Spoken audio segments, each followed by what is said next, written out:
thank you very much. South Carolina, we've had a great relationship with South Carolina. Thank you very much. And I'm thrilled to be back in this beautiful state. We love this state. With thousands of hardworking, God-fearing American patriots. And thanks to proud citizens like you last month, we won Iowa by the largest margin in GOP history. We then went to a beautiful place, New Hampshire, with more votes. We won it with more votes than any candidate has ever gotten in the history of the New Hampshire primary. That's good. As you probably heard 2 days ago, we won everything in the Virgin Islands, a nice place, beautiful place. Would you like to go sometime? We'll all go together. Now we won everything in the Virgin Islands, and then we had a great night, day, month, year, decade in Nevada. We love Nevada. 99% in the Nevada caucuses. We even won the primary that we didn't participate in. We won the primary by 48 points, and we didn't participate in it. It was very nice. I think I was known as not this name. No, we won the primary by a lot. We didn't have much competition, to be honest with you. But we got more votes than anybody in Nevada in the caucuses. We got more votes than anybody in the history of that. So far, we're breaking every record. And I have a feeling we're going to do that again, right, Henry, in South Carolina. We're going to do it again. I think so. We don't have much competition, I will take. Turned out we have a lot less competition than we thought. 14 days from now, each and every one of you is going to get out and vote and deliver a gigantic win right here in South Carolina. And this November, we're going to win the White House, and we're going to take back our country. We're going to take it back. Terrible. Terrible what's been happening. Early voting for South Carolina begins. The primary begins. You got to get out. We want to send a signal for November. We just want to send it. We want to win this thing so big. We want to send a signal because we have to take back. They are destroying our country. This man is destroying our country. So on Monday, go vote. Early voting, go vote. Let's not forget that this week we also had another massive victory that every conservative should celebrate. We crushed crooked Joe Biden's disastrous open borders bill. Crushed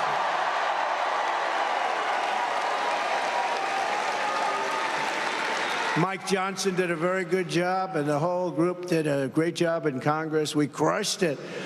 We saved America from yet another horrific Biden betrayal, disaster. I don't think he knows what the hell he's doing anyway, so.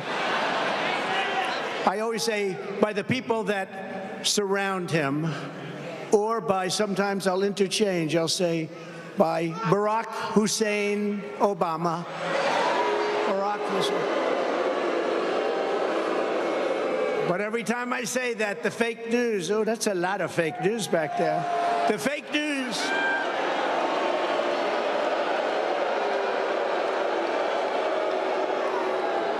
Every time I say it, anytime I want to have a little fun, Governor, we have fun sometimes, even though the country's going to hell, we have to have a little bit of fun.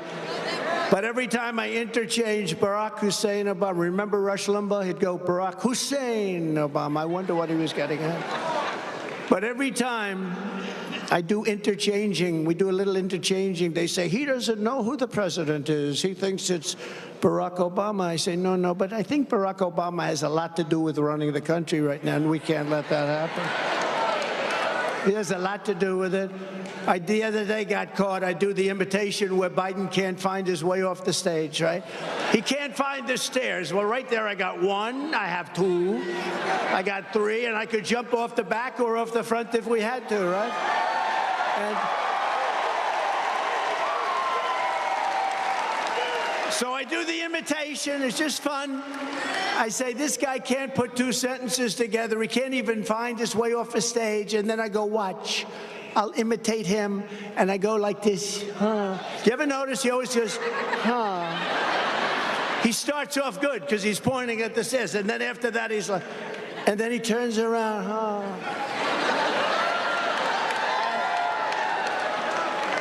And in Nevada, where we did so well, we had a wall in the back. We don't have a wall here. We have great people, as opposed to a wall. I like people better though, but we had a wall, and I walked back to the wall. Where are I? And then I came back, and we had we did a very good speech. They said he was unable to find his way off the stage. You know why? Because they're among the most dishonest people you'll ever see. So what I do, you have to be very careful with sarcasm and having a lot of fun, because they don't like fun. They use it to your disadvantage. But I will say that I've never seen such spirit as we have right now. Never. You look outside.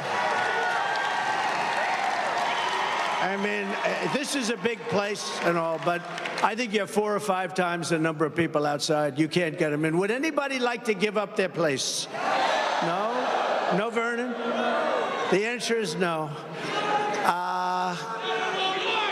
I just made a very short, you know, we have big screens outside. I made a little short speech, but we're going to have to come back and maybe use the airport, do something. But we got to get everybody. We got to get everybody in. But among other travesties, Biden's horrendous border plan would have allowed millions and millions. This is the worst border plan I've ever seen. You know, you don't need a bill or a plan. All you have to do as president is say, shut the border, like I did. I said, shut the border. You don't need bills and plans. Would have allowed millions of illegal aliens a year flooding unchecked across our borders. Virtually unlimited number of illegals from countries such as Somalia, the Congo, Libya, Yemen, and Iran. A lot of people coming in from Iran, a lot of people coming from China, a lot of people coming from Russia. You know, it's interesting. They're coming from these places. Sadly, I don't want to say this to the women. I don't want to insult the women, but there are very few women coming in. They're almost all men, 18 to 25. That means fighting age. That's fighting age. So they have something planned, and we're not going to stand for it. They are destroying our country. This group of fascists, they're destroying our country. They talk about democracy. Biden is bad for democracy because he's grossly incompetent. That's why he's bad for democracy. He is bad for democracy. Plus, he uses DOJ and FBI and everything he can to go after an opponent, and nothing has ever happened like that in this country. Now, it does happen in third world countries and banana republics, but so far it hasn't, but it's happened here. And I think it's reverberating against him. I looked at the polls. I think it's actually been very, it's hard to say it's good to be indicted, but it sure as hell has helped the polls, hasn't it? Because I've never had polls like that. No, he's bad for democracy, and it would have given him new authority, the bill would have given him new authority to grant mass asylum, which, by the way, Bird Brain loves mass asylum. There's nothing nice about her. I will never run against President Trump. He is a great president, the greatest president in my lifetime, which is actually quite a bit now. The greatest president in my lifetime, she said. I will never run against him. Then she comes over to see me at Mar-a-Lago. Sir, I will never run against you. She brought her husband. Where's her husband? Oh, he's away. He's away. What happened to her husband? What happened to her husband? Where is he? He's gone. He knew. He knew. But no, think of this. Think of this. I will never run against you, sir, but it's all over tape. We've got like 19 versions. The great Dan Scavino, he made 19 versions of it. I will never run against him. Will you run against him? I will never. A little while later, I'd like to announce my candidacy. We don't need people like this. And I'll tell you what, she did a job. She was fine. She was okay. But I didn't put her there because I wanted her there at the United Nations. That was up to me. I wanted to take your lieutenant governor, who's right here, and make him governor. That's what I wanted. And I wanted you to have Peggy as a first lady. Got the best first lady. So that's a lot of truth to that, too. Because this man, when I was campaigning, for a long time I got along with her, made contributions to the governor. She'd always called contributions for years. And then I decided to run, and I said, one person I know I have is Nikki. I have Nikki Haley. Tricky Nikki. I have Haley. And so now I announce, and I call various people for endorsements. I don't think they mean much unless it's my endorsement, right, Henry? It doesn't mean much. And she didn't return my call. This years ago. And then I call her again. Finally, she returns. No, I'm sorry. I'm with somebody else. I won't tell you who because it happens to be now a friend of mine. We've all unified and friends. But you know what? It's not China. No, it's not China. But I had a man who, at the time, I didn't know, the lieutenant governor believed in Donald Trump. He believed in me. And I had the lieutenant governor, and the governor had some other candidate. And Henry, we blew that field away like nothing, right? And he and Peggy, at 6 in the morning, I said, who the hell is the guy? I said, that guy is campaigning like hell, you're lieutenant governor. And I wanted him because I felt he deserved it. We won. And I'll never forget my speech. I said, I would much rather have the lieutenant governor than the governor. This is after we won. And everyone understood exactly what I meant. But he became the governor, and you're one of the most popular governors and maybe the best governor in the whole country.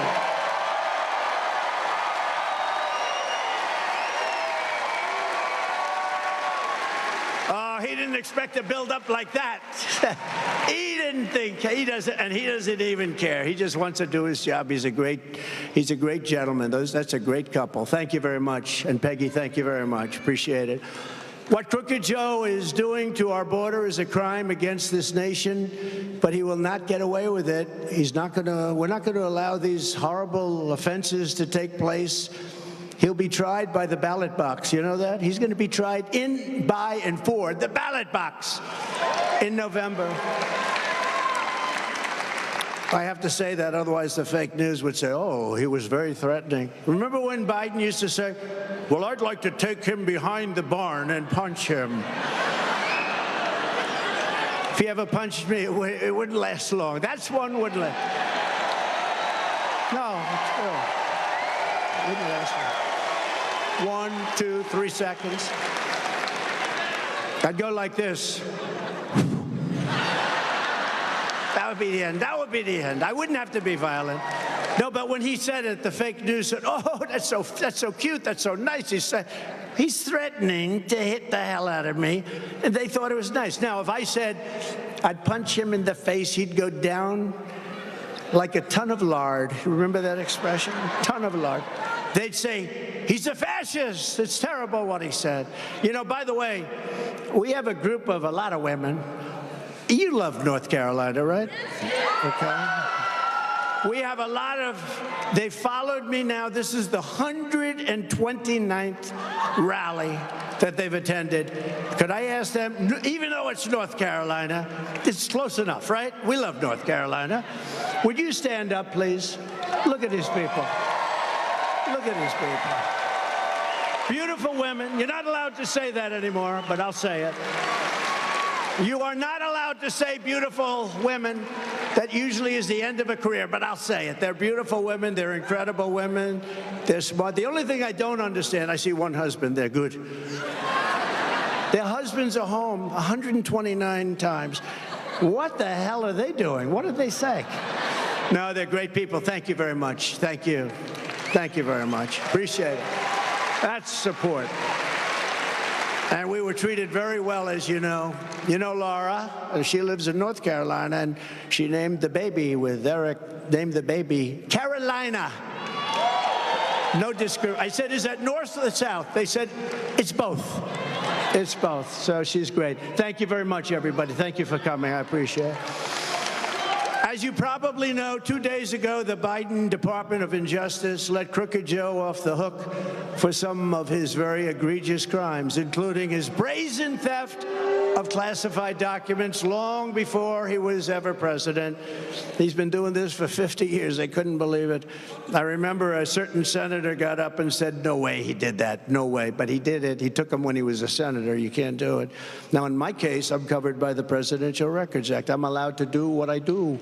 But he wasn't covered. He was a vice president, not covered, and he was a senator. But this is yet more proof that we have a weaponized two-tier system of justice in this country. Crooked Joe got off scot-free. Now, I don't know if you call it scot-free. They said he was a mental basket case. Okay, so I wouldn't say it's totally scot-free. In fact, I think maybe if I had my choice, I'd take the other. I'd go through a little process, but that's better than what happened. But they said he was a disaster mentally, and he willfully stole gigantic numbers of classified documents, willful. But because of his condition mentally, is this guy going to make it to the starting gate, seriously? Well, it shows you the power of incumbency, doesn't it? If that happens, it's a sort of an incredible thing. But I've been saying no, but you never know. Be the first time I've been wrong in a long time, right? Trump was right about everything. We called every war. We called every single problem. And we would have never had any of those problems. We wouldn't have had Israel attack. We wouldn't have had Ukraine and Russia fighting and killing everybody and blowing up their cities. And we wouldn't have had inflation because it was started by energy. It was started by oil, gasoline, which doubled, more than doubled. But these documents, stuffing them in his drawers, stashing them in crumpled boxes, and those boxes were heavily used. You know, when you look at those boxes, those suckers were in and out. A lot of people saw those documents. They didn't see the ones we had. We had them locked up, and we had Secret Service all the time because I was president all the time, and leaving them strewn all over the garage under his precious Corvette. You ever hear him talk about the Corvette? It's my Corvette. You can cut that garage door with the scissors. You know, flimsy is the word. You can take up scissors and just go like this. Those are the ones you buy for $139, right? The whole door, not including the motor. On top of it all, Biden aides deleted incriminating evidence after the appointment of the special counsel. So I did behave with the special. I was very nice. I knew exactly what they were doing. It was election interference. I knew it exactly. As soon as I got even a call, this was election interference. I knew that. But we worked with them. We were going to give them whatever they needed. They came over to Mar-a-Lago. It was all very nice. In fact, I even treated them to lunch. I wasn't there, but I treated them to lunch. Obviously, I should have treated them to dinner. The lunch wasn't good enough, right? But I understood. But despite all of the facts, I was actually president, and the president has tremendous powers of declassification authority, etc. We did everything right. Biden's thugs are still trying to put me in jail on fake charges for crimes that they openly admit that Crooked Joe did. He actually did these crimes. Now, I'm not looking for anything to happen to this guy. He wouldn't know the difference. I mean, I don't think he even knows the difference. She goes, we are. That's like, there'll be no revenge. No revenge. Does everybody agree? No revenge. No revenge. But this is selective political persecution, not prosecution, persecution. If there was one shred of honesty or decency left in the radical left Democrat Party, and there's not, but it's a radical left. They've gone so far off. Open borders, high interest rates, horrible what they're teaching your children in school. A woke military. We have a great military, but it's headed by woke people at the top. They're trying to change it. Not going to happen. We defeated ISIS in 4 weeks. Everyone said it would take 4 years. We did it in 4 weeks. We have a great military. But the Biden DOJ, the entire phony boxes hoax against your favorite president and me would be immediately dropped. Everybody says it. We had 3 or 4 legal scholars today say, well, that's the end of that case against Trump, because you can't have one guy get out and then another guy who did nothing wrong, nothing wrong. He did tremendous wrong, and I'm not even asking, because if you look back, all presidents have taken a lot of stuff. I mean, that would mean every president, including Obama, Clinton, Bush, every one of them would right now be in the Hoosgow. That wouldn't look too good in history, would it? But we did everything right. He did everything wrong. And what they should do is that case should be dropped immediately by deranged Jack Smith. Did you ever hear of deranged Jack Smith? He's a prosecutor. He's prosecuted a lot of people, and he loses in the end because he goes too far. He's one of those guys. He goes so crazy. He goes so, that's why we call him deranged. When I return to the White House, I will have no higher priority than cleaning up this rot and this corruption and restoring fair, equal, and impartial justice under the constitutional rule of law.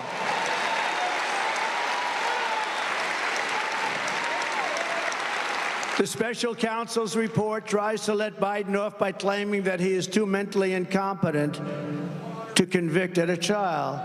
But if Joe Biden is not fit to charge, they're not going to charge him with a crime, but it's okay for him to become commander-in-chief. Think of that one.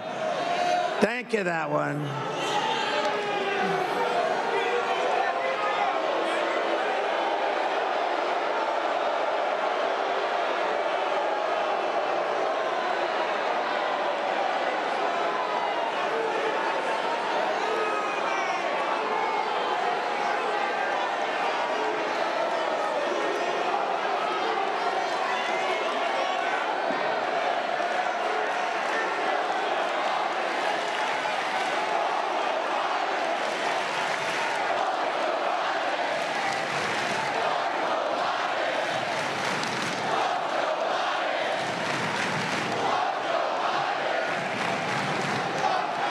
Thank you very much. Just a little interlude.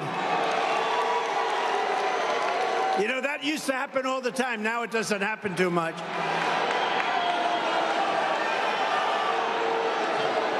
You know, I used to say to people, you go get them, you go get them. And then I got sued, so I said, what the hell? So now I say, please treat them kindly. This way I don't get sued. Please treat them kindly. They're lovely people. Go home to mom.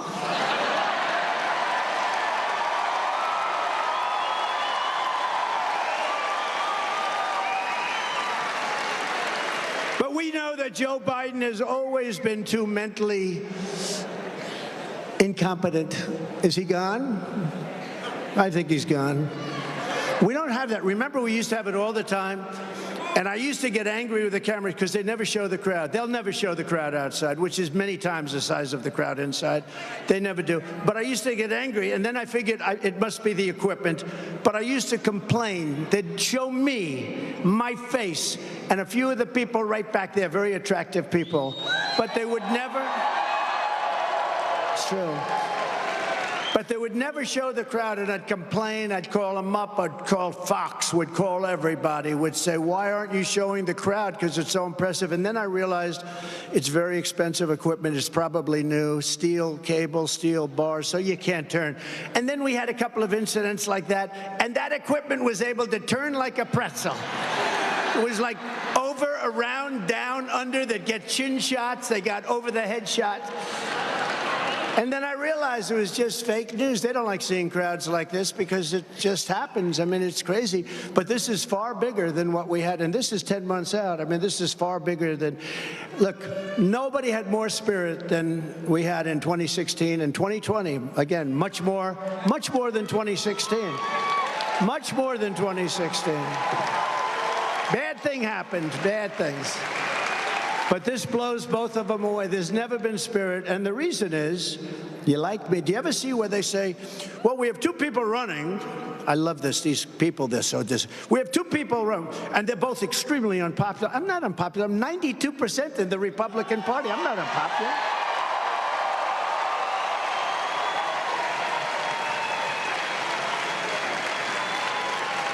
I mean, brain dead, she's got, you know what she's got? Like 12%.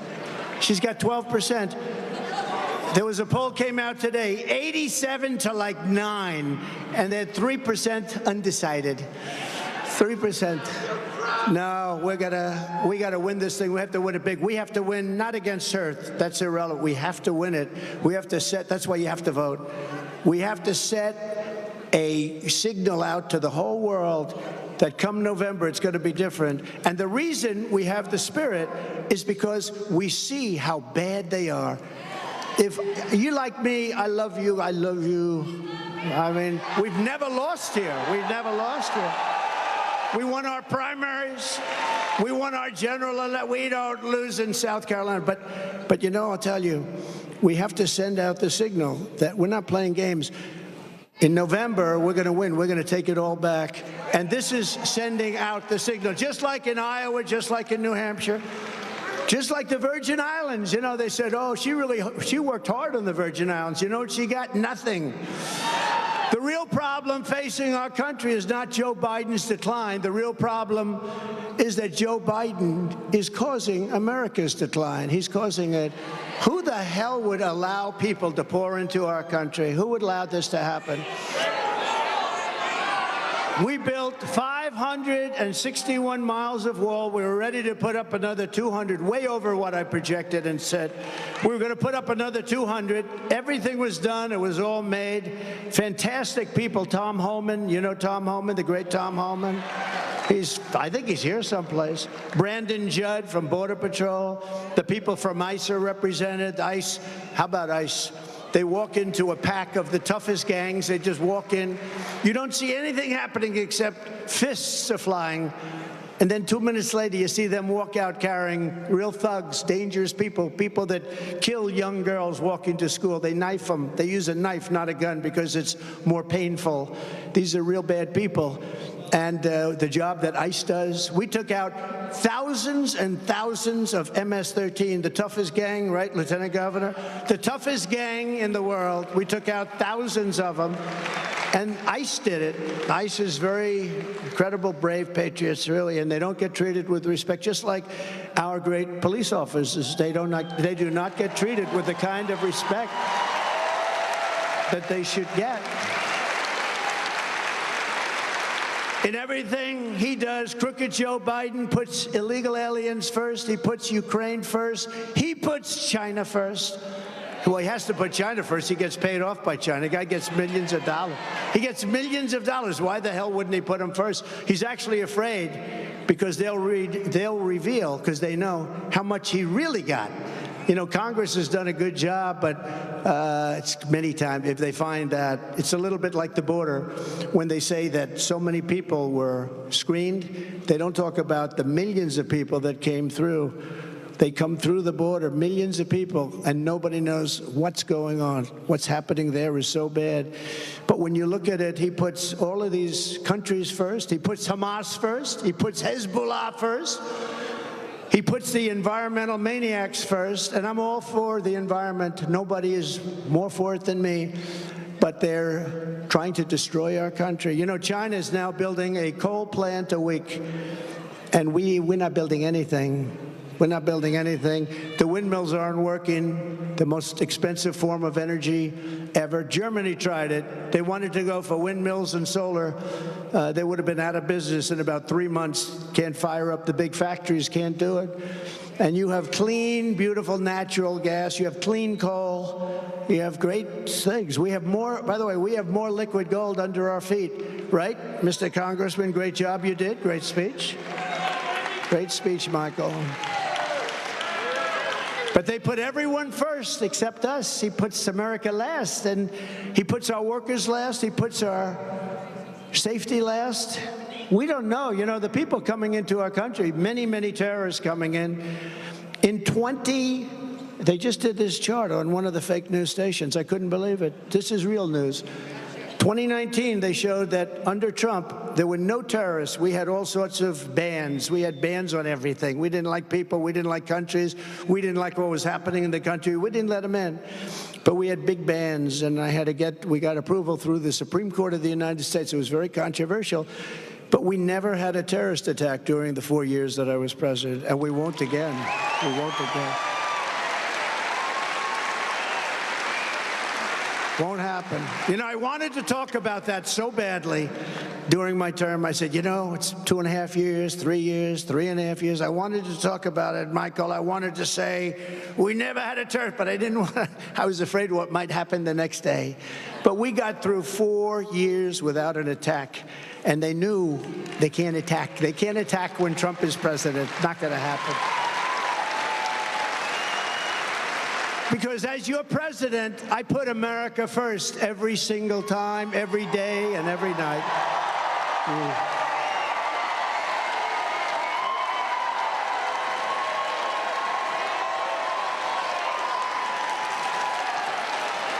But before we can defeat crooked Joe Biden this November, we first turn, and we have to, the page forever on America Last.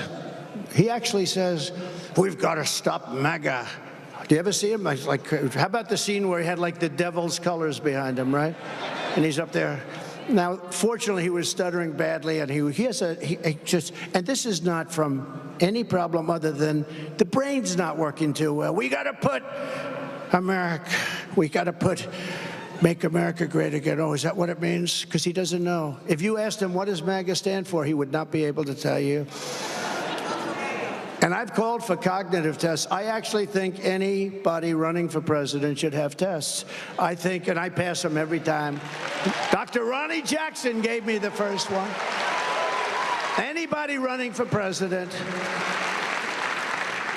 I don't think Nikki would pass the test, I really don't. But anybody running for president, regardless of age, I think they should pass the test. Vice president, certain positions, they say it's not constitutional. I'd be willing to waive it. Let's waive that.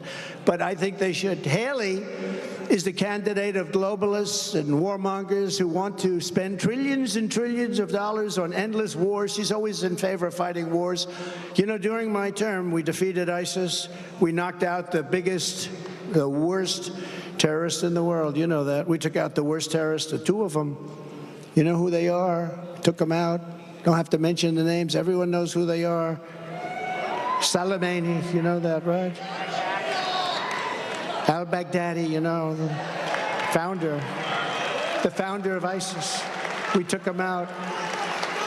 Soleimani, the head of, I mean, he was, I think, the Iranians actually, they were so afraid of this guy. He was a vicious guy, father of the roadside bomb. All of the soldiers that some in this room, I saw some in this room, where they lost their legs, their arms, they got badly, so badly, but we took him out. And al-Baghdadi, the founder of ISIS, trying to rebuild it again. I wiped it out, I wiped him out, I wiped it out. We got him done. Conan, remember Conan the dog, right? Conan. We gave Conan a medal. Conan the dog. Conan was pretty warm. That was the last thing he heard was Conan running at him. But they're gone, and we defeated, and we didn't go into one war. I'm the first president in 76 years that didn't get into a war. First one. It's a big thing. It's easy to go into war. You know, we rebuilt the military. It's easy to go into war. We're going to go in and knock the hell out of somebody. We have the best equipment in the world because of me. I rebuilt the military. We had fighter jets that were 53 years old. And we have all brand new F-35s now, and we have the greatest military in the world. We really do. When I went after ISIS, I was told 4 years, and we took them out in just a matter of weeks. The whole thing gone, 100%. I remember we got it down to 98%. Then I said, let's get out of here, because Iran doesn't want ISIS. They're enemies, natural enemies. Russia doesn't want. I said, let them finish off the final two. Let's get the hell out of there. I wanted to get out after 20 years of ridiculous spending of billions and trillions of dollars. And the fake news said, he didn't finish the job. It's 98%. I figured let them take out the two a little. So you know what I said? All right, fellas, go and knock the hell out of them, and let's get the hell out. We finished 100%. We knocked out ISIS. General Raisin Cain, right? Raisin, you know who Raisin Cain is? General Raisin Cain was great. He did a great job. We got some great generals, not the guys you see on television that leave Afghanistan. Let's take the soldiers out first. Let's take the military out first. If I ask a child, there's a beautiful child sitting in the 10th row right there, about 11 years, 10 years old. If I ask that young man, what do you think we should do? Should we take the military out first or last? He would tell me, sir, last. What's wrong with you asking me a stupid question like that, sir? We took the military out first. We didn't take our equipment. We left $85 billion worth of equipment. We left the saddest. Look, we had 13 incredible soldiers. I've gotten to know their families. 13 military killed, violently killed, blown up. 38 people so horrifically hit, and nobody talks about them. Do you ever hear that? You probably never heard that from anybody else. Nobody talks about the 38 people so badly hit, legs gone, arms gone, faces just so sad. I visited many of them in Walter Reed. By the way, one of the greatest hospitals in the world. Those doctors are incredible. What they do is incredible. 5 years ago, they could have never lived, but it's incredible. 38 so badly hurt. And we left a lot of hostages. We left a lot of Americans there. We got out with the planes. Remember the planes? He said, it'll never be another Vietnam with the helicopters. This made Vietnam look like it was a picnic. It was terrible. People falling off the planes. Remember that scene of the planes leaving, and they had many people sitting on the wings of the planes and the wheels of the planes, and they were falling off at 3,000 feet. That's 3 times the height of the Empire State Building. They were falling off the planes. There was never a scene like that, and there's never been an embarrassment like that in the history of our country. We've never been so embarrassed. And that's why Putin, I believe, because I know Putin very well, very smart, very sharp. They hate when I say that, you know.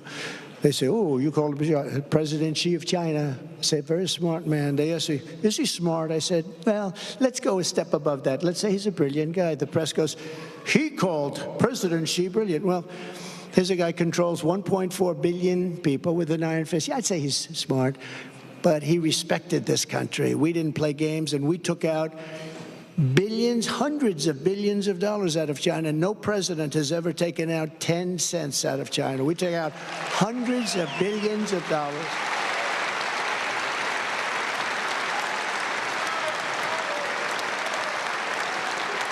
So Nikki may have started her career in South Carolina, but she's now 100% the candidate of Wall Street and the war machine.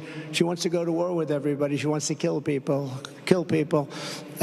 Countries that don't want us there. Countries that don't want us there. We're all over the place. We took a lot of it out. They don't want us. They cost us billions and billions and trillions of dollars. And I just put a truth out. Is everybody, I hope, on truth? It's the greatest. David, you're on truth? I just put it out. They want to give like almost $100 billion to a few countries, $100 billion.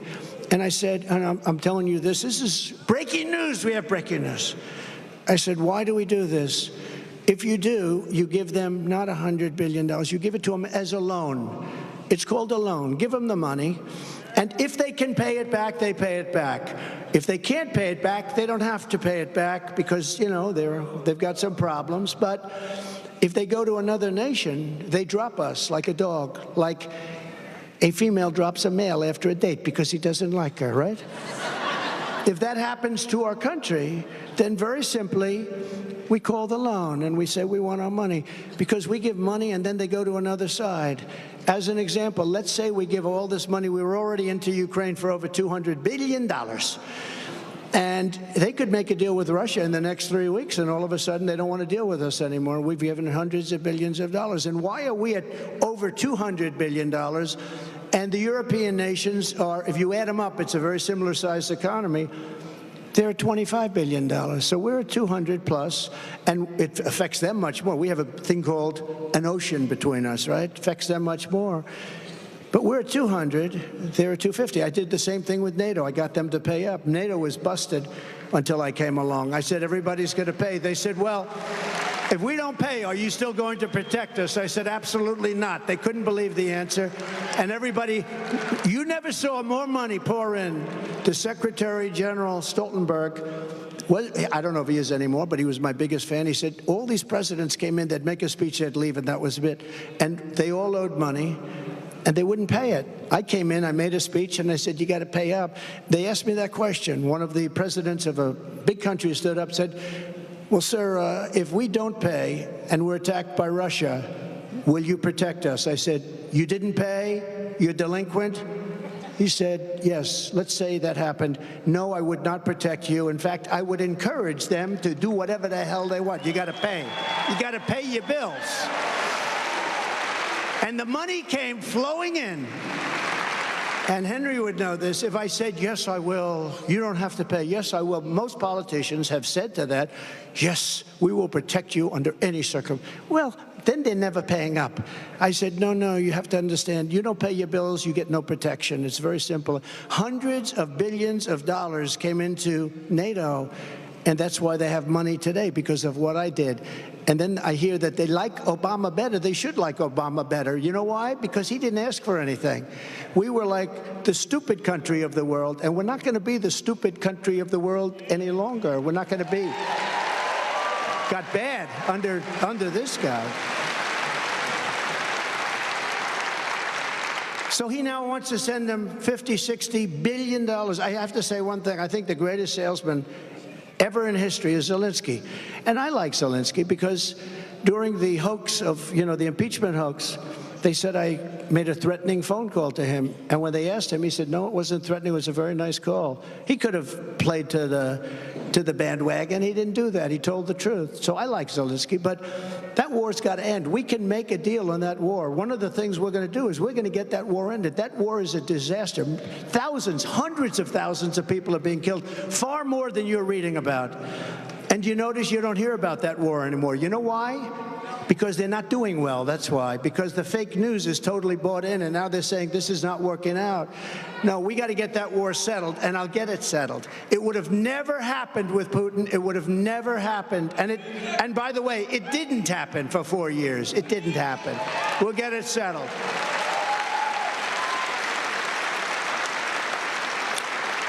But we're fighting for the people of our country. We're going to stop that war. We're going to stop other wars that are happening.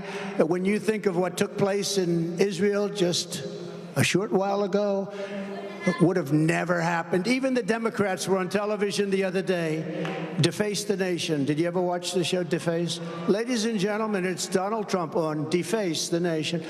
No, I think it was Deface the Nation. They're all sort of the same, all very radical and crazy. But they were saying that, now, one thing I will admit, if Trump were president, you wouldn't have had Israel attacked, you wouldn't have had Ukraine attacked, and you wouldn't have had inflation. Other than that, but we're going to drain the swamp. We started off, we fired Comey, that fraud. We got rid of that guy and got rid of a lot of others. And then we had COVID came in, and we had the greatest economy in history. Even for 4 years, the greatest economy, but just prior to COVID, we had to fix that. Nobody knew what it was. I get great credit for economy.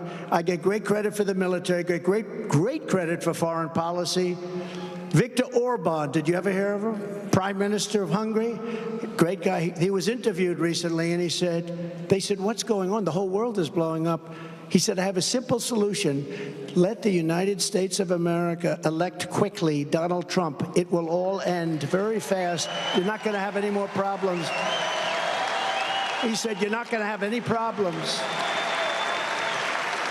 He's one of the toughest guys, a smart guy, great guy, loves his country. But he said, and I don't use this term, but he used this term, China was afraid of Donald Trump. Russia was afraid. Remember when I stopped their pipeline, Nord Stream 2, I stopped it. I said, it's over. We're not going to do it. You're not going to have a pipeline going all through Europe. And I stopped it. And it was done. And Biden came in, he approved it, like so crazy. We were going to be selling, because we were going to drill, and we were going to be selling oil and natural gas and everything else to Europe and all over the world. But these foolish people, these stupid, stupid people, what they've allowed to happen to our country. And the reason that we're all doing so well, and you're respected too. By the way, Make America, MAGA is very respected now. You see Jamie Dimon, the head of one of the great banks, one of the big banks, The other day he was saying, well, no, we have to respect MAGA. We have to respect. You better believe they have to respect MAGA. And MAGA, I think, is 90% of the Republican. They like to say, well, Trump has a solid 35% of. No. It's not 35. We have 90, 95. He's lifting off. That's a front row Joe. Stand up, Joe. Front row Joes. Look at these people. Whoa. Whoa.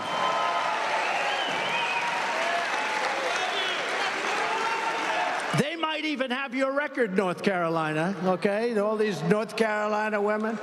But they come to a lot of events, and they're rich people, I think, right? You have plenty of cash. They got a lot of cash. They got to have a lot of cash. They follow me all over the place. Thank you. Thank you. No, they're great people, actually. But as president, I ended the NAFTA disaster, the worst trade deal ever made, and replaced it with a brand new USMCA. That's Mexico and Canada, who are ripping us off. I know they're our neighbors, but they were ripping us off. The best trade deal, they say, ever made in our country. I know it's good because they want to renegotiate the deal. And for years, we suffered with NAFTA. And everyone said, you'll never be able, you know how to get it knocked out in Congress, that one. That couldn't be executive order. And amazing, but it was a giant win for South Carolina and farmers, manufacturers. It was a tremendous win for Iowa. It was a tremendous win for Wisconsin, but it was a great win for you. I took on communist China like no administration in history, bringing in hundreds and hundreds of billions of dollars. Hundreds of billions, and I would say my relationship got to be a little bit sour. There are a lot of people think that COVID came because of that. They said, how do we get this guy out? Now what they're trying to do is use the Justice Department, the local DAs, and the Attorney Generals. But nothing's going to work. Look, we're doing a great job. We're doing a great job. If we do a great job and we have the people on our side, nothing they can do can hurt us. We're doing something that's never been done before. We're straightening out a mess.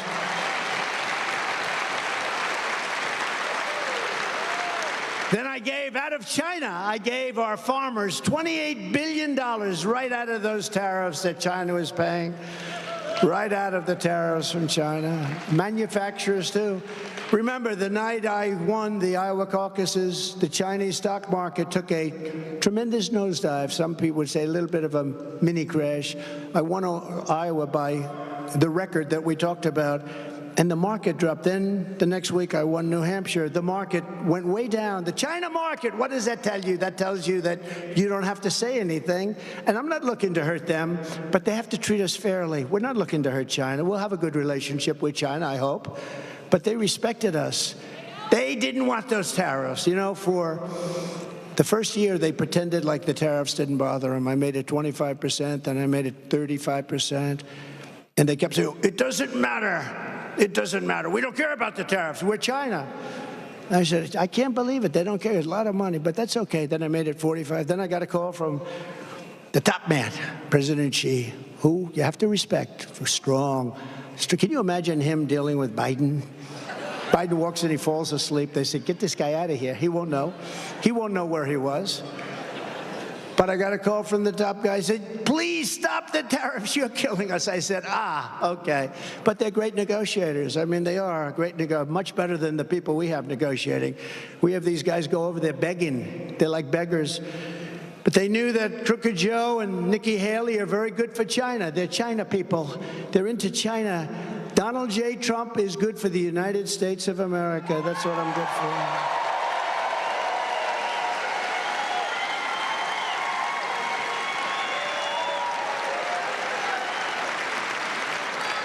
By the way, did you see the picture? And we have, I have hardly used this crazy teleprompter today. It's terrible. We have enough time for this, right? Yes? Do we have enough time? Should we give you, David, should we give you Club for Growth? Club for Growth. David, stand up, please. He's now with us 100%. He's with us 100%. Thank you. Thank you. Good to have you, man. Now, did they show you the picture of Mitt Romney? He's like kryptonite. If you touch Mitt Romney, you go down.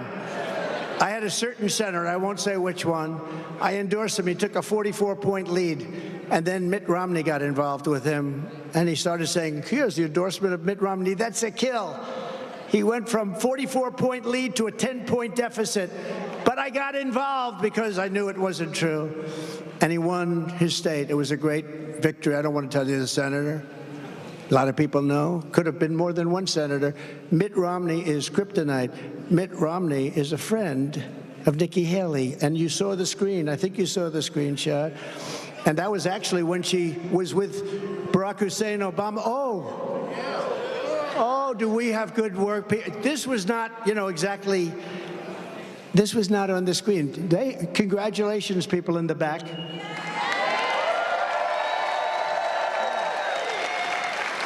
And Obama also. She actually dropped Romney for a little while for Obama. But this is where, one thing with a politician, Henry knows this better than anybody, when they come out with an idea, they change for elections. A certain person was running and he was totally against a certain agricultural product. All of a sudden, just before the election, he came out and he said, I love it, I love it, I love it. But you know that they're going back to where they came from, right, Henry? They always come back where they came from. Her policies are horrible. Her policies on Social Security, she wants to raise the age by 10 years, okay? No, now she'll deny it, but if she ever got it, she'll never get it. She's got like zero chance. Zero chance. But you know what? If she ever did, she would go back, because they always go back to what they originally thought.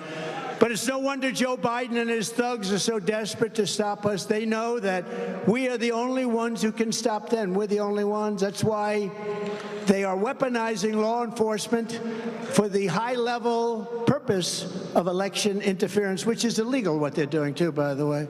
They love to talk about democracy, but they're the ones who are weaponizing the DOJ, the FBI, our election systems, local DAs. I got DAs.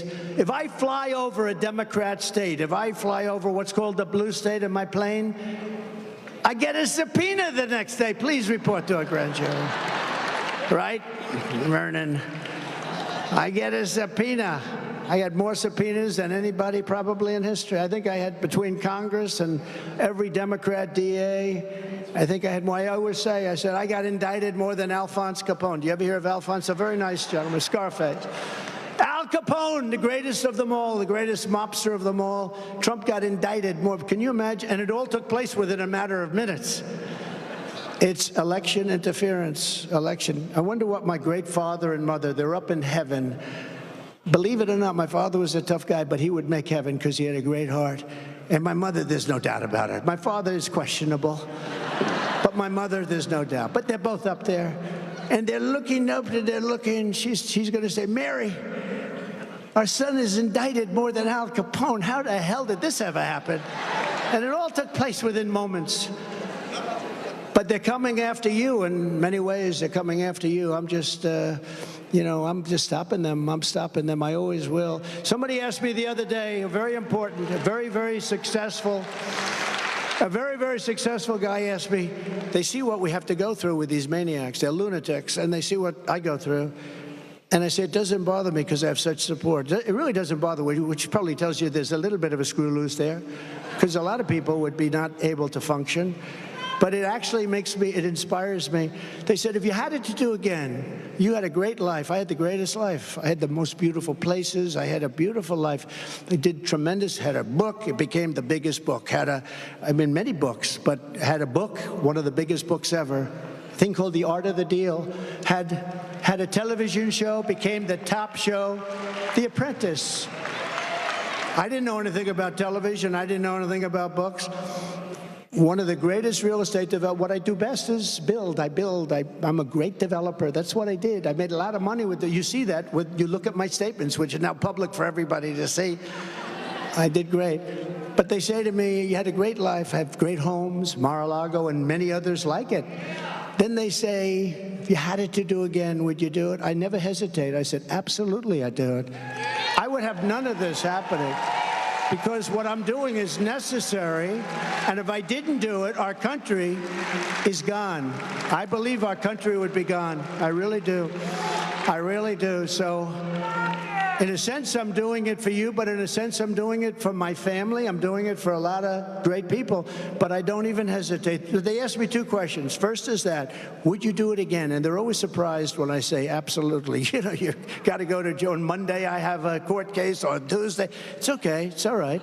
You just say, I wish whatever state I'm supposed to be in well. and they can all see and they understand. They get the game. Look, normally when this happens, you go like that. You announce, here's what happens. You get indicted, you go to the microphone. Ladies and gentlemen, I'd like to announce my retirement from politics. I will be going home to spend more time with my family and to fight for my name. That's what happens. 99.9%, right? Henry wouldn't know because he's not even close. Okay, Henry would not know that, but that's what happens. You see, we've seen it many times, Henry, right? Politicians, they always announce they're going to fight for their name and they're going to go back home to their family, which they should have been home there a long time ago, right? That's what they do with me. They indict me, I explain what it's about, total bullshit, all cases, right? And my poll numbers go up. My poll numbers go up. How do you figure that? But Joe Biden and the fascists that control him are a true threat to democracy. You know, he's controlled by fascists and bad people. All of this persecution is only happening because we're leading so big in the polls. If I wasn't running right now, or if I was in 5th place, or if I was like Haley, like 70 points down, I wouldn't be under indictment. I wouldn't have any problems right now. In the latest Morning Consult poll, highly respected, we're at 80% in the Republican primary, and we're dominating Crooked Joe in the general election by numbers that nobody's ever seen before. In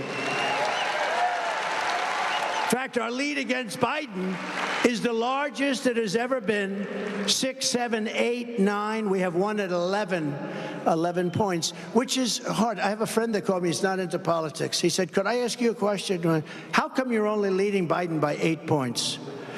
I said, because if I ran this speech that I'm supposed to be using, but I decided not to, you know why? Because I feel at home with South Carolina. I'm at home. I'm at home. No, if I ran this book, if I ran that book, you start off with 39 points if you're a Democrat. I actually told my children, they're great. I have great children, smart children. They worked hard, very hard. I said, I don't want to get in your way, but it's a lot easier and a lot safer to be a Democrat. It's true. If I ran that book, nothing else, just the book, has no life, no nothing, you get 39 points. That's why it amazes me. In other words, a Democrat, between the unions, the civil service, and a few other groups, I won't mention them, but you get 39 points, right? So no matter who you are, this microphone would get 39 points. We start off with nothing. We start off with nothing. We don't have that. We have to run the whole East Coast like I did twice. I did better the second time. But we have to run the East Coast. Then we have to take the Midwest. Then we have to do all sorts of things. I'll never forget that incredible 2016, though, when everyone said, well, he has no chance. Remember, they gave me a 2% chance, right? Remember the poll, the number? Some genius sold his whole company to the New York Times. They paid him millions of dollars because he gave me a 2% chance. And then as you win states, you go from 2% to 4% to 10% to 14%. So I started off at 2% the evening of the evening, that fatal for the enemy, totally fatal for the enemy. So I started off at 2%, and then it comes out, Donald Trump has won the state of Florida. Oh, that's nice. So now I go from 2% chance to an 8% chance. Then we win Georgia, we win North Carolina, we win South Carolina. We win, ultimately, Pennsylvania. We ran the whole East Coast. And you remember that lunatic with the glasses? She had a lot of hair, the glasses, and she was screaming. She's become a famous woman. So we go from 2% to 6% to 12% to 14%. Now they're starting to get a little bit nervous. And then they said, well, North Carolina is a firewall. Donald Trump has won the state of North Carolina. They said that, and we won North Carolina. Don't worry, South Carolina, we won that one easy. But they had North Carolina, your neighbor. North Carolina is a firewall. He won't be able to get through North Carolina. We won that one. And now they're starting to get worried. So now we're at a 30% chance. Then we won a couple of others. Then we won Wisconsin. That was a big one. And now we're at 40% chance. So we went from 2 to 40. And these people are going crazy. It was one of the most incredible evenings in history. They wouldn't call Pennsylvania, even though I was leading by so much with so many votes in that if I would have gotten no more votes, I would have won. I said, why aren't they calling it? They were probably trying to build up the ballot count because they thought, but ultimately it wasn't necessary. But then ultimately, late at night, I won the great state, or the great, look, Pennsylvania was a very special place. The Commonwealth of Pennsylvania, never call it a state.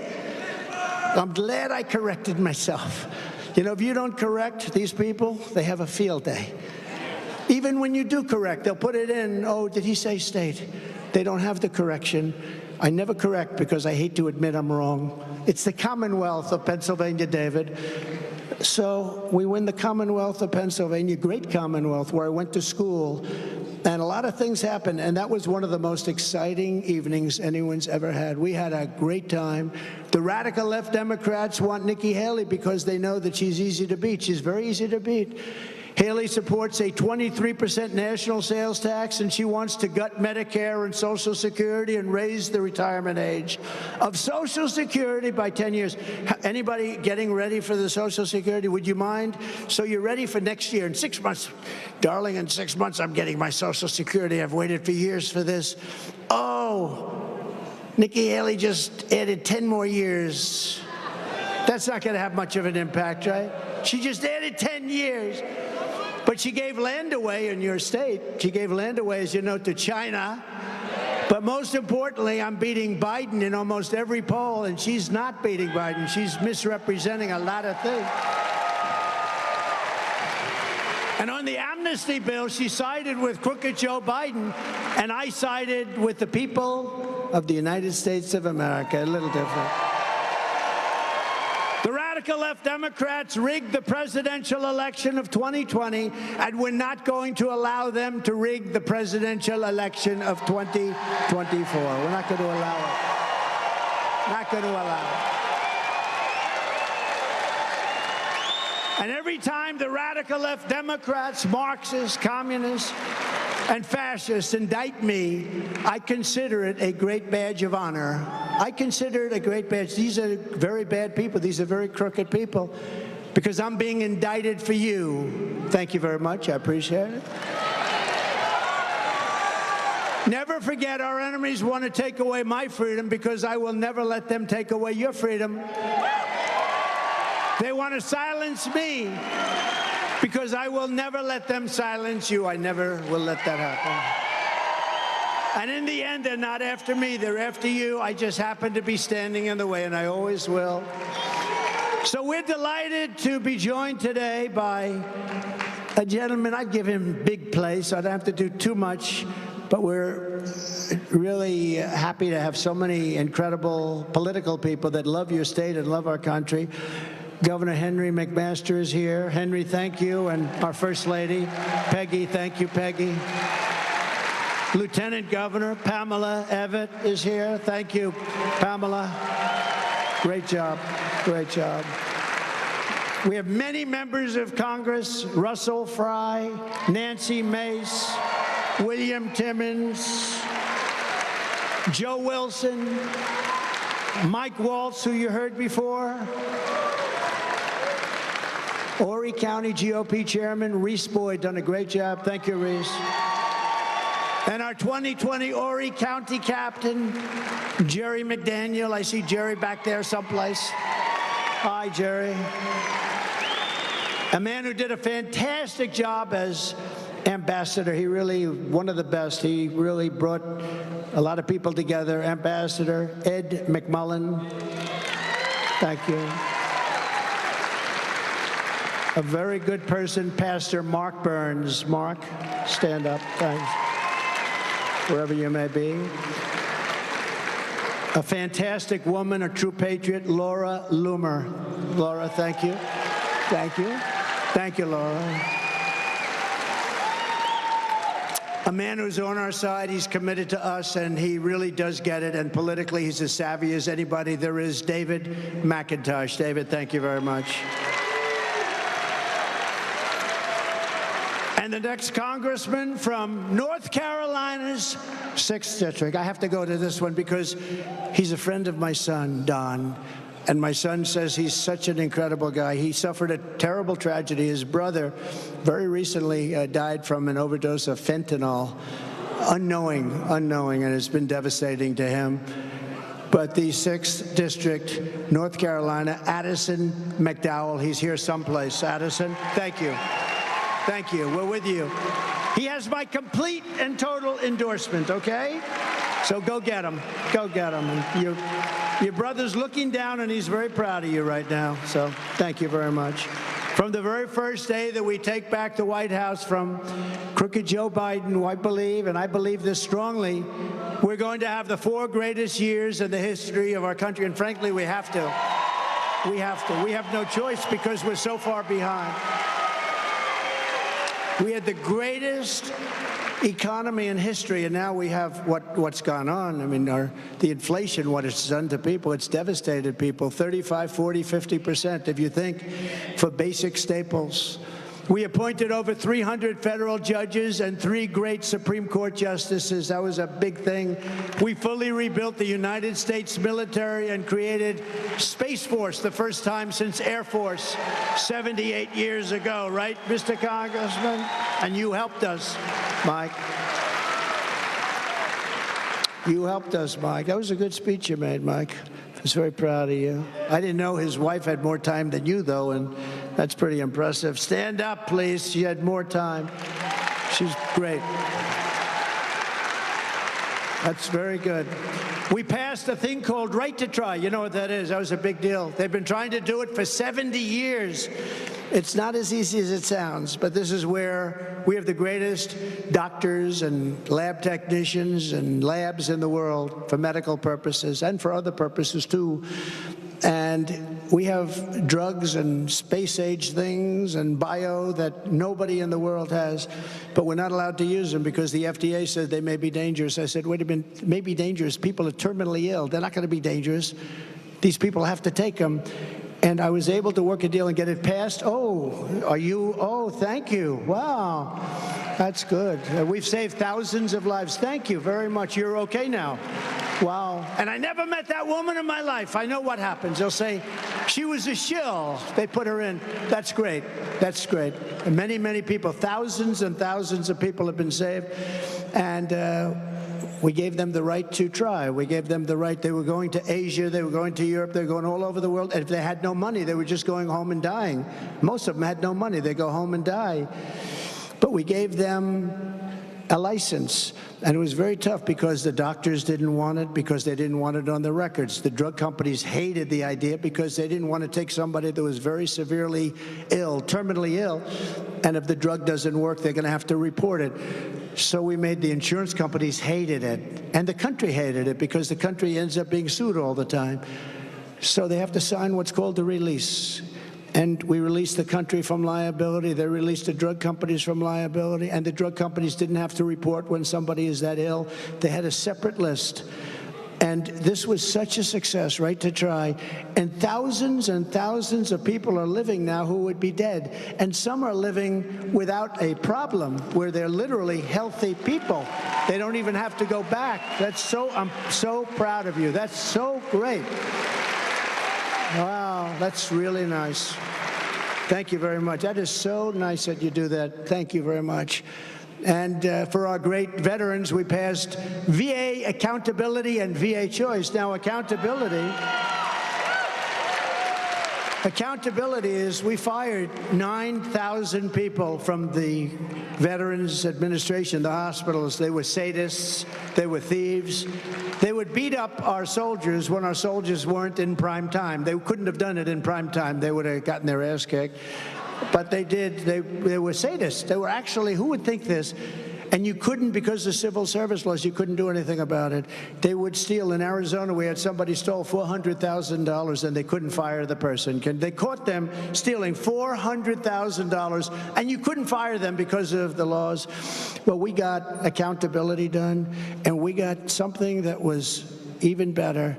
VA choice. We had choice. If you couldn't see your doctor within 24 hours, you go to a private doctor outside, we pay the bill.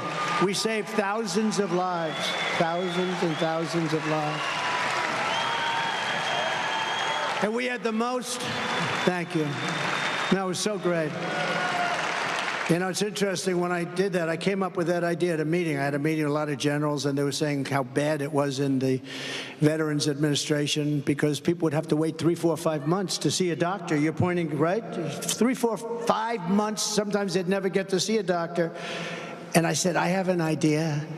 If you don't see a doctor within the first few days, you go out and you get a private doctor. I thought I was so brilliant. I said, this is a great idea. They've had that idea for 50 years. They couldn't get it passed, right, Mike? They couldn't get it passed. But we got it passed with the help of those people right there and plenty of others. Russell helped in a little bit later stage. Russell is so great. But we got it passed, and now they are seeing the doctor if they don't have, and sometimes, you know, the doctors are great, but they're just loaded.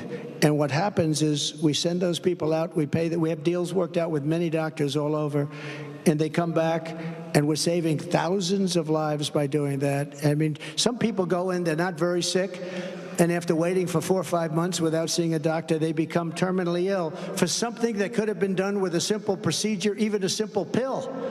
They become terminally ill waiting. That's happened many, many times, thousands of times.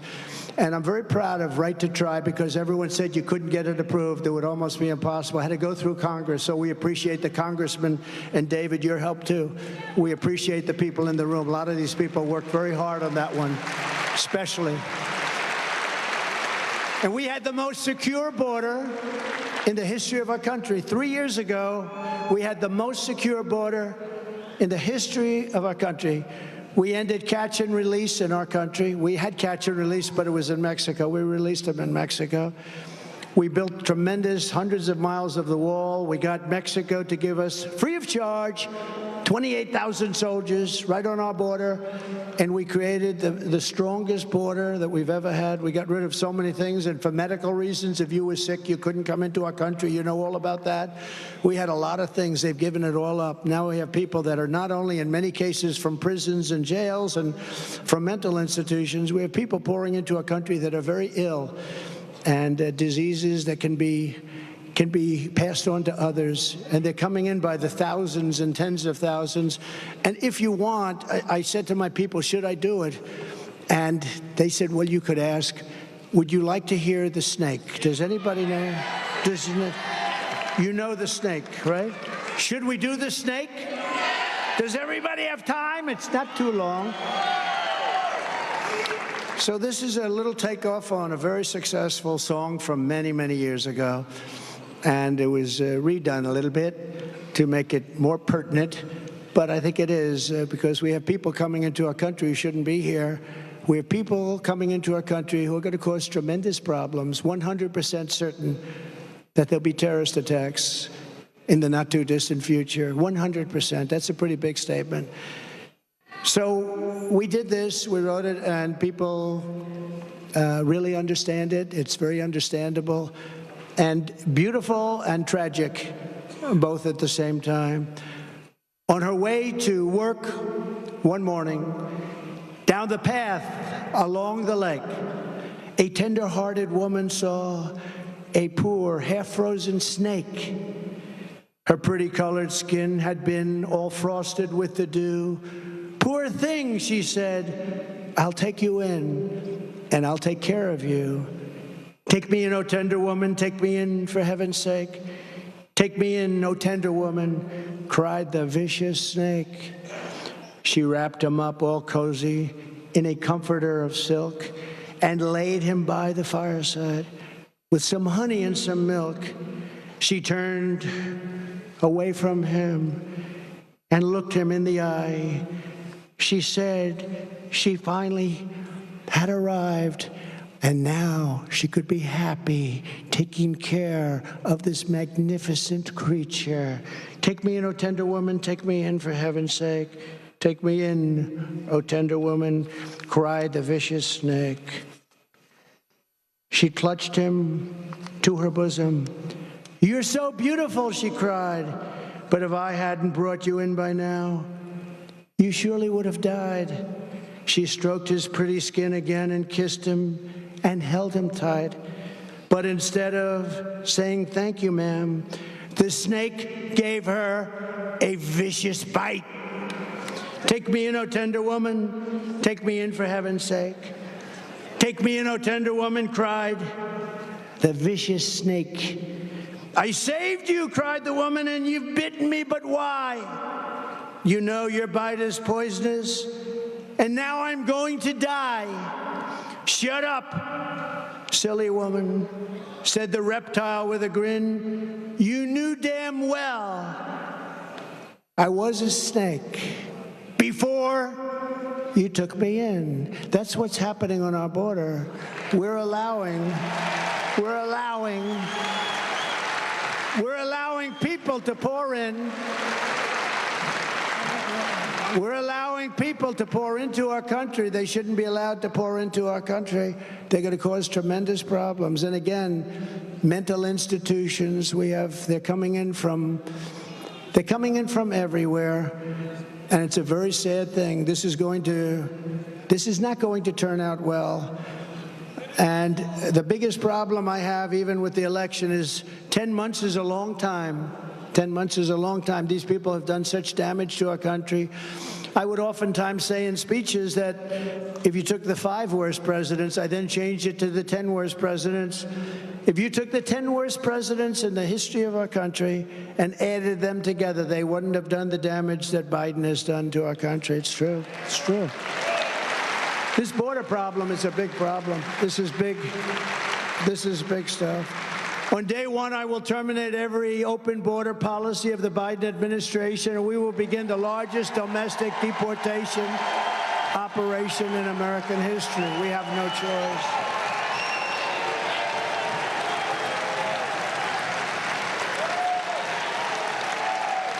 We have no choice. We don't want to do that. We have no choice. Dwight Eisenhower, President Eisenhower, was actually a pretty tough guy, tougher than people think. And he did it years ago. We will restore law and order.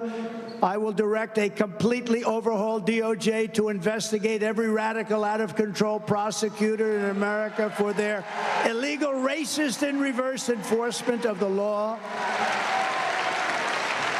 I'm also going to indemnify all police officers and law enforcement officials throughout the United States to protect them from being destroyed by the radical left for taking strong actions on crime. We're going to rebuild our cities into beacons of hope. Our cities are falling apart, run in all cases by Democrats. The crime in our cities, they go in and take away department stores, hundreds of people walking in, thugs, walking out with television sets, walking out with everything. And we're going to take care of that very quickly. We're going to take care of it. We're going to take care of it. We will take over the horribly run capital of our nation in Washington, D.C., and clean up, renovate, and rebuild our capital so that it is no longer a nightmare of murder and crime. People killed. Every week, people are killed walking into what? They come from Nebraska. They come from South Carolina. They come from places all over the country. They go to see our beautiful Washington, D.C., and they end up with a bullet in their head. We're not going to have it. I lost a great gentleman who worked in the administration last week. You probably heard. It was a car hijacking. They didn't just hijack the car. They looked at him and they shot him, and then they took the car. These people are people we're going to deal with very tough. We're going to deal with them very tough. We're not going to be protecting the criminal. We're going to protect the people that the criminals are killing. They're killing people in our country. And we're going to have a capital that you're going to be proud of. And unlike Nikki Haley, I will always defend Medicare and Social Security for our seniors, always, always. On day one, I will sign a new executive order to cut federal funding for any school pushing critical race theory, transgender insanity, and inappropriate racial, sexual, or political content onto the lives of our children. And I will not give 1 penny to any school that has a vaccine mandate or a mask mandate.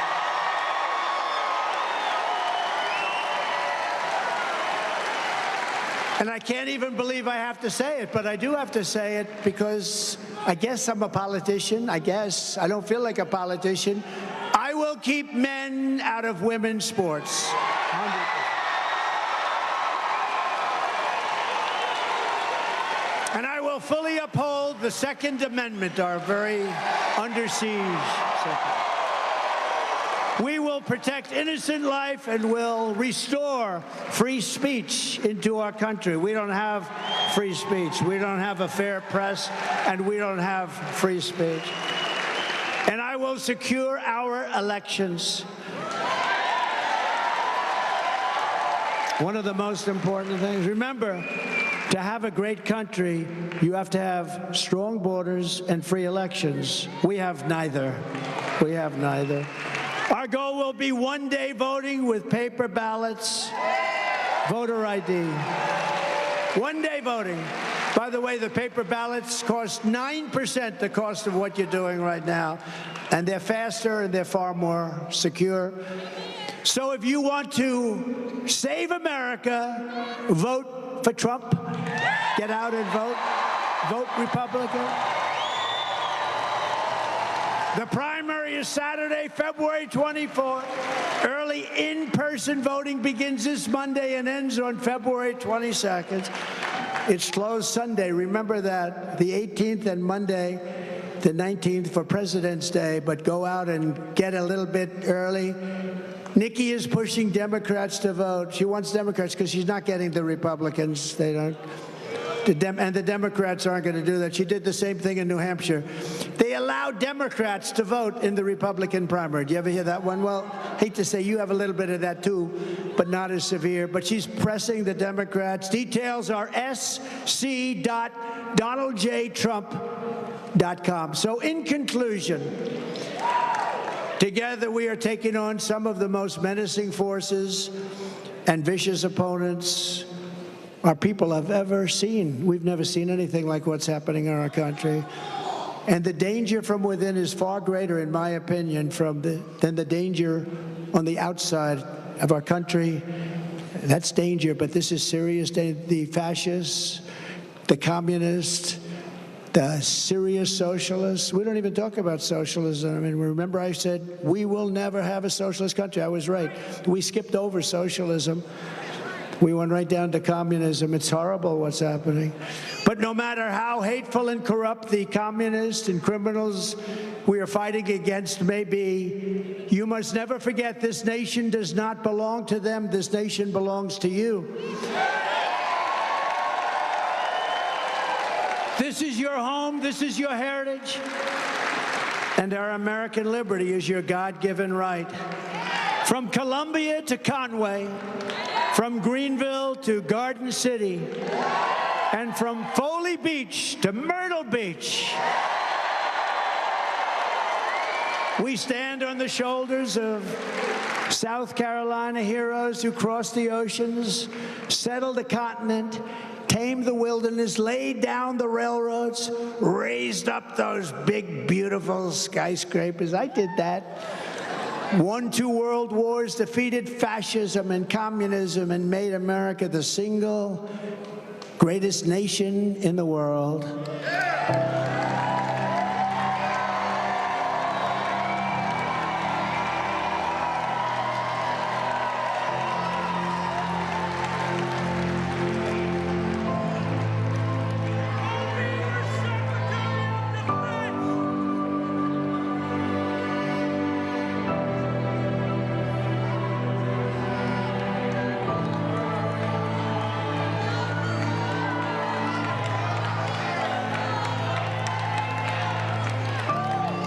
But now, we are a nation in decline. We are a failing nation. We are a nation that has the highest inflation in 50 years, where banks are collapsing and interest rates are skyrocketing. Likewise, we are a nation where energy costs have reached the highest levels in our history, where we are no longer energy independent or energy dominant as we were just a few short years ago. We are are a nation that is begging Venezuela and others for oil. Please, please, please help us, Joe Biden says. Yet we have more liquid gold under our feet than any other country anywhere in the world. We are a nation that just recently heard that Saudi Arabia and Russia will be reducing their oil production while at the same time substantially increasing the price. And we met that threat by announcing that we will no longer be drilling for oil in large areas of Alaska or elsewhere on our land. We are a nation that is considered by the radical left's Green New Deal. Yet everyone knows that the Green New Deal is fake. It is the Green New Scam. It's the Green New Scam, and it will lead to our destruction. We are a nation whose leaders are demanding all electric cars, despite the fact that they don't go far, they cost too much, and whose batteries are produced in China with materials only available in China, when an unlimited amount of gasoline is available inexpensively in the United States, but not available in China. And now we are a nation that wants to make our revered and very powerful, magnificent army tanks, considered the best in the world, all electric, so that despite the fact that they are also not able to go far, fewer pollutants will be released into the air as we blast our way through enemy territory in an environmentally friendly way. And they also want to make our fighter jets with a green stamp of energy savings, though losing 15% efficiency, but allowing us to keep our enemy's atmosphere clean of emissions as we viciously and unceremoniously attack them at levels they've never seen before. Who are these people that would do this to us? Who are these people who would ruin our country? We are a nation that ended oil exploration and production in the United States of America just as the price of oil reached an all-time high. What other country would do such a foolish and self-destructive thing? We can be energy independent, and we can even be energy dominant. And yes, quickly says that President Trump is saying you will be energy dominant very soon. We are a nation that surrendered in Afghanistan, leaving dead soldiers, American citizens, and $85 billion worth of the finest military equipment anywhere in the world, and also abandoning Bagram, one of the biggest military bases anywhere in the world, and only 1 hour away from where China makes its nuclear weapons. And we are a nation that allowed Russia and Ukraine to fight, killing hundreds of thousands of people, and it will only get worse. It would never have happened with me as your president, and for 4 straight years, it didn't happen. Likewise, the horrifying attack on Israel would never have happened. They wouldn't even have thought of doing such a horrible thing if President Trump was in the Oval Office. Iran was broke under Trump and the Trump administration. They didn't have the money to fund Hamas and Hezbollah and all of the other instruments of terror. They had no money at all. But those sanctions were lifted by the corrupt Biden administration. And now Iran is a rich country with $200 billion and another $6 billion for hostages. Think of it, $6 billion for 5 hostages and $10 billion for electricity for Iraq. All compliments of the incompetent Biden administration. And China, with Taiwan, is watching, and they're next. We're a nation that allows radical left terrorists to violently attack our cities, leaving behind massive destruction and death, and nothing happens to the criminals that do these terrible, terrible things. There is no punishment, but when people who love our country protest on January 6th In Washington, D.C., they become hostages for many years, unfairly imprisoned for long periods of time. We're a third world nation that has weaponized its law enforcement against the opposing political party like never before. Nothing like this has ever happened in our nation. We've got a Federal Bureau of Investigation that won't allow bad election-changing facts to be presented to the public, and which offers $1 million to a writer of fiction about Donald Trump to lie and say it was fact, where Hunter Biden's laptop from hell was Russian disinformation. And the FBI knew it wasn't, but 51 intelligence agents said it was, and the Department of Justice that refuses to investigate egregious acts of voting irregularities and fraud.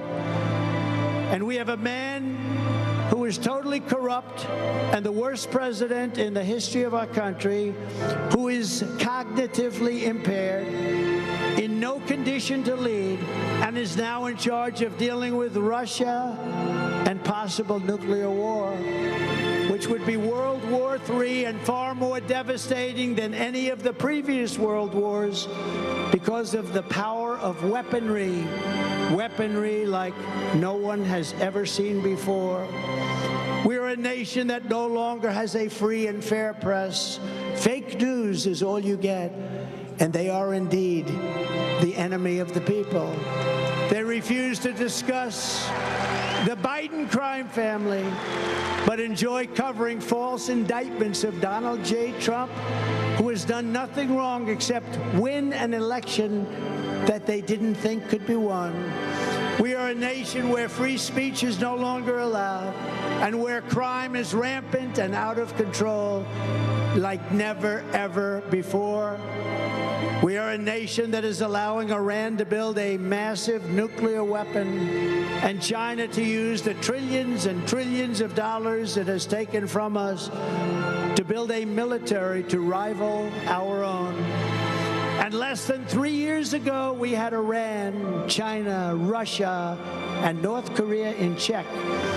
They respected us. They were afraid of us. They weren't going to do a thing against us, and everyone knows it. Now Russia and China are holding summits to carve up the world. And perhaps most importantly, we are a nation that is no longer admired, respected, or listened to on the world stage. We are a nation that in many ways has become a joke. We are a nation that is hostile to liberty, freedom, faith, and even God. We are a nation whose economy is collapsing into a cesspool of ruin, whose supply chain is broken, whose stores are not stocked, whose deliveries are not coming, and whose educational system is ranked at the very bottom of every single list. We are a nation that just sold a once great company, United States Steel, to Japan. We are a nation whose stock market's continued success is contingent on MAGA winning the next election. If we don't win the next election, the stock market will crash, just like it did in 1929. We are a nation where large packs of sadistic criminals and thieves are allowed to go openly into stores, beat them, kill their workers, destroy their customers, leave with armloads of goods, but with no retribution whatsoever, where the authority of our great police has been taken, where their families and pensions have been threatened, and their lives would be destroyed for the mere mentions of the words law enforcement. We are a nation where fentanyl and all other forms of illegal drugs are easier to get than groceries to feed our beautiful families. We have become a drug-infested, crime-ridden nation, which is incapable of solving even the simplest of problems. We will institute the powerful death penalty for drug dealers, where each dealer is responsible for the death during their lives of 500 people. Mothers will never again be forced to watch their children overdosing and hopelessly dying in their arms, screaming, "What can I do? What can I do? Save my baby, what can I do?" We are a nation whose once revered airports are dirty. They're a crowded mess. You sit and wait for hours and then are notified that the plane won't leave. They have no idea when they will. Where ticket prices have tripled, they don't have the pilots to fly the planes, they don't have qualified air traffic controllers, and they just don't know what the hell they are doing. We are a nation that screens at citizens viciously at all ports, but if you are an illegal alien, you're allowed to flow through our borders by the millions and millions and millions, no matter where you came from, including prisons and mental institutions. We are a nation that has lost its confidence, its willpower, and has lost its strength.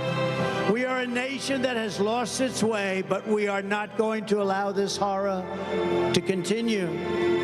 3 years ago, we were a great nation, and we will soon be a great nation again.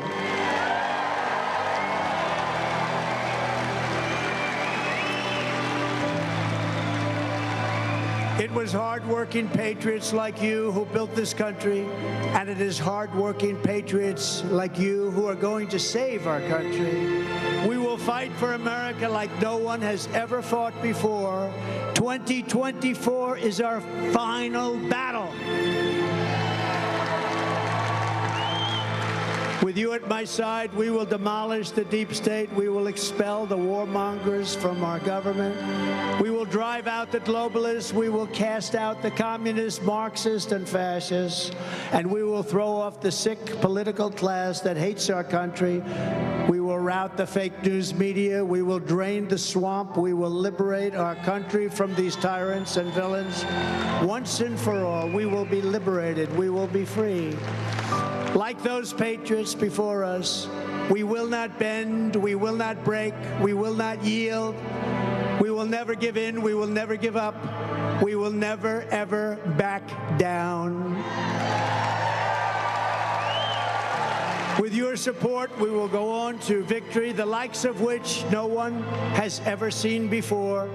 We will evict crooked Joe Biden from the White House, and we will take back our country on November 5th, 2024.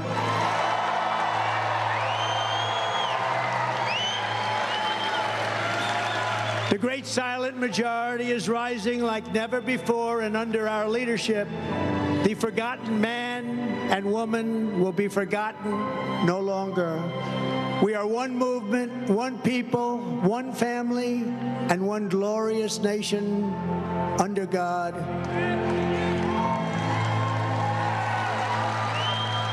And together, we will make America powerful again. We will make America wealthy again. We will make America strong again. We will make America proud again. We will make America safe again. And we will make America great again. Thank you very much. Thank you very much. South Carolina. Thank you. God bless you all. God bless you. Get out and vote. Get out and vote. Thank you.